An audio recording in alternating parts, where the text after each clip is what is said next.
All right, let's go back and look at what the expectations were and what our thoughts were. My thoughts were before the game with San Diego State. We all know the outcome now, and I think a lot of focus was, rightly so, on Dirk Cutter because of the positive things that he could bring to this football team.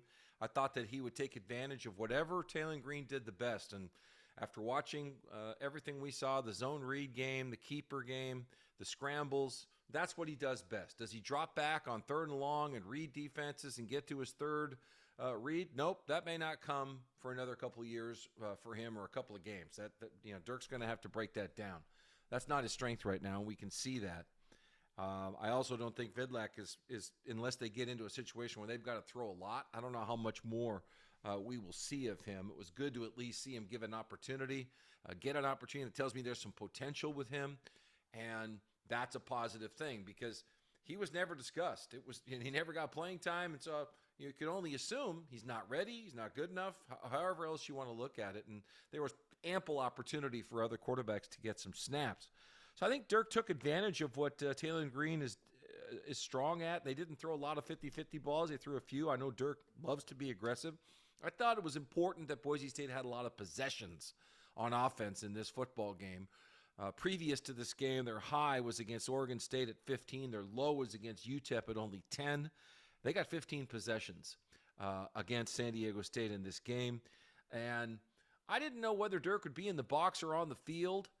He was on the field. And again, that may be because he can communicate so much more without having to have one guy on the headset. So that was what my pre-snap read was. And then, looking at how this all worked, I think in the first quarter, they didn't,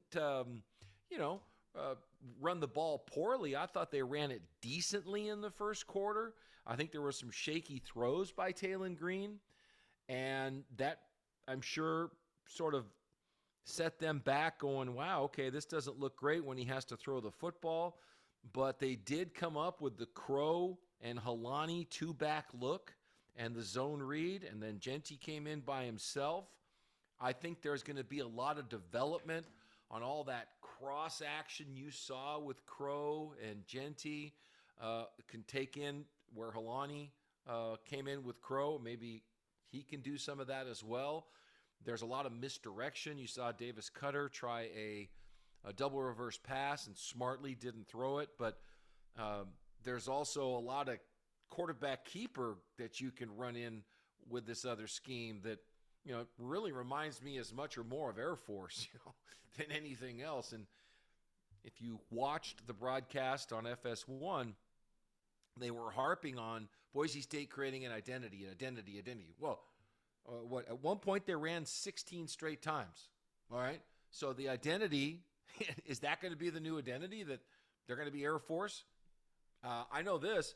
I can remember some great football teams with Chris Peterson and the Boise State offense where they would run the football with two tight ends and two backs and just shove it at people. And they didn't care until somebody stopped it. So whatever it takes to get the win, they could do that back then. And when people stacked the box and threatened for you to throw the football, Boise State could do that. And right now, I'm not convinced that that's going to be a great outcome, but time will tell. But back to this, I thought the Crow and Halani pairing in the background in the backfield was tremendous. The zone reads were great.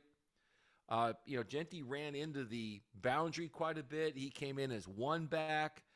I think he's really finding his confidence. The game's slowing down for him. He's able to make great cuts, and that is tremendous to see so early in his Boise State career that he can do that. Great running by Green, and when you go back and watch it like I did in the third and the fourth quarter, what that did to the San Diego State defense was it made them honor the quarterback keeper, where if he did not give the ball into Halani or did not give the ball to Genty, he could swing it outside. And there were people waiting for him to do that. And just when he saw that person was waiting for him, he gave it inside. When they crashed inside, he faked off of that and ran around, and we saw the touchdown run and a couple of other great gains. This is a good thing that for Green to run. This kid knows all that, and Dirk knows how to get a pass game off of that. There was one key 3rd and 12 play where the run game was cranked up, and there was run action, and all of a sudden, Green throws a swing pass to Helani, and they get the first down. So other times, there was some 3rd and longs, and he ran for it. So just his threat with his legs is tremendous. I think that you've got to go back and just credit the group for getting the win. No matter how they did it, and they dominated at times up front. They had tremendous coordination, I felt, with the way the zone run scheme was pulled off. That can't always be easy. You know, Hank wasn't running a lot of that stuff. And I saw Talon in high school. He ran quite a bit, and he quarterback draws and a lot of other things where he was the center point of the Louisville Fighting Farmers offense.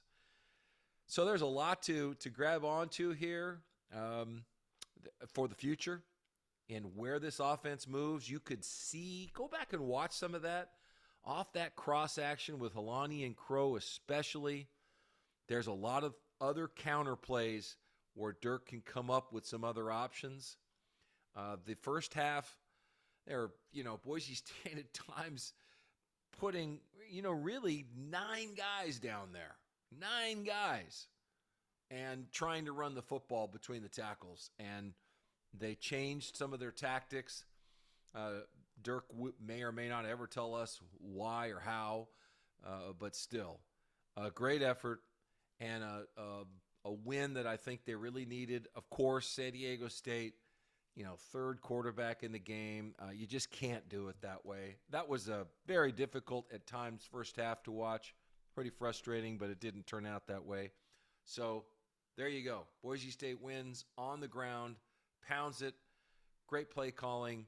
Zone read scheme is in. How long? We'll have to find out.